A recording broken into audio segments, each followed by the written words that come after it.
What's going on, guys? Adam again, back with Atomic Garage, and in this video we're going to do a little bit more work on the old Buick here.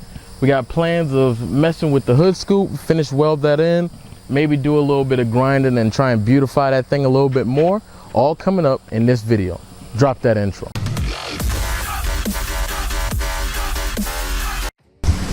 Alright guys, so as soon as I actually started making sparks, the camera died, which was quite awesome.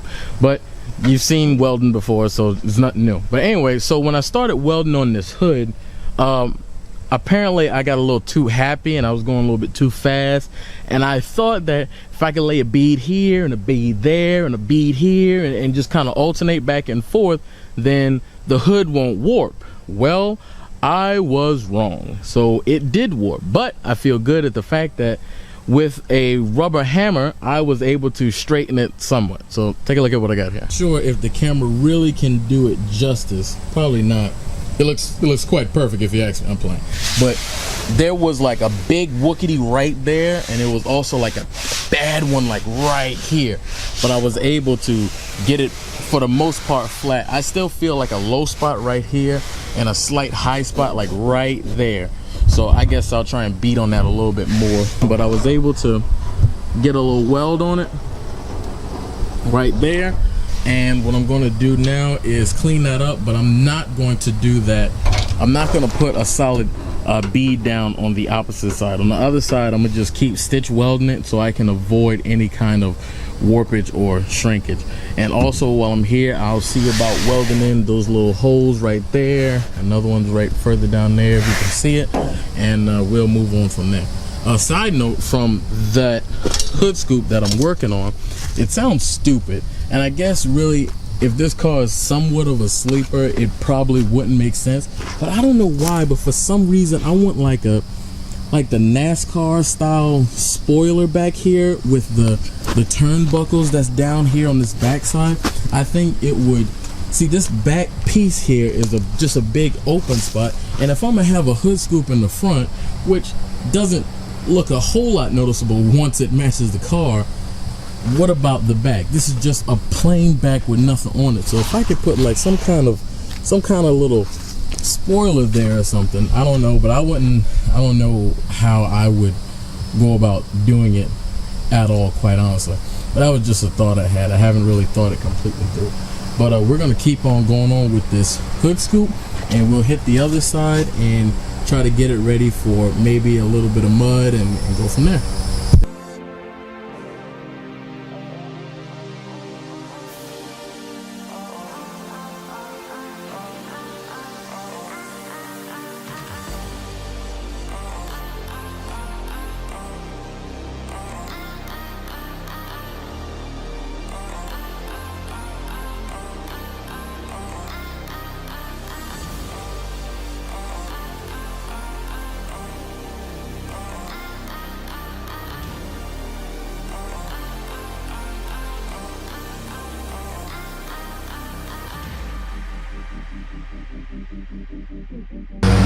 Alright guys, so now I have my little piece of rod here, and what I'm going to do, I've already measured it, and it's 1 7/8 inch for the middle hood scoop bracket. So that I'm gonna cut this flat on my Harbor Freight chop saw here, and then we'll go ahead back over there, weld it in, see how it looks, and go from there.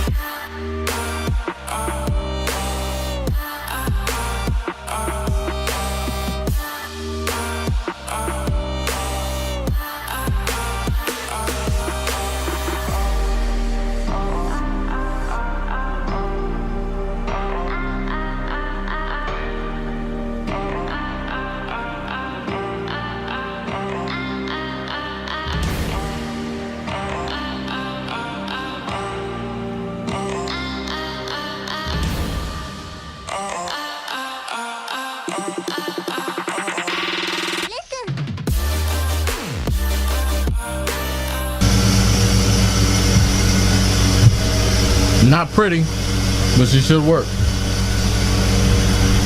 Look at that. I finally got the hood to close. Can you believe that? Look at that. Won't come up, so now I can drive it without the hood trying to float up and down and all that stuff. Finally. But as you see here, I tried to weld that. It was good intentions, but I failed at it, so I got to do something about that, but we'll deal with that later. So the next thing that I need to do is really try to work on getting this transition here to be even, and the first step is cutting off this tab here, and from there then I can go from there.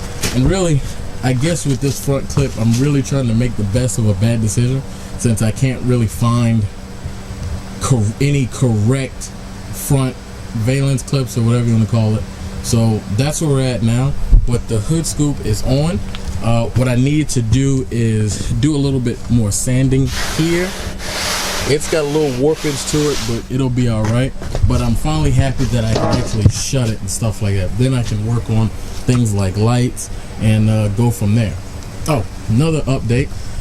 Besides now the top transmission line leaking, I was able to go ahead and wire in these two new gauges here. So I got my tach right there, and I've also got my coolant temperature sensor right there, if you can see it. And I was able to kind of wire it and kind of hide them away.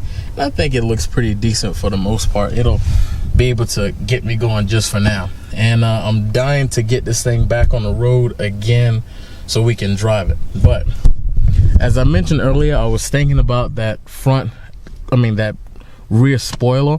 It's a rear spoiler, and I'm not sure if I'm gonna do it or not, but at least it's an idea that I have.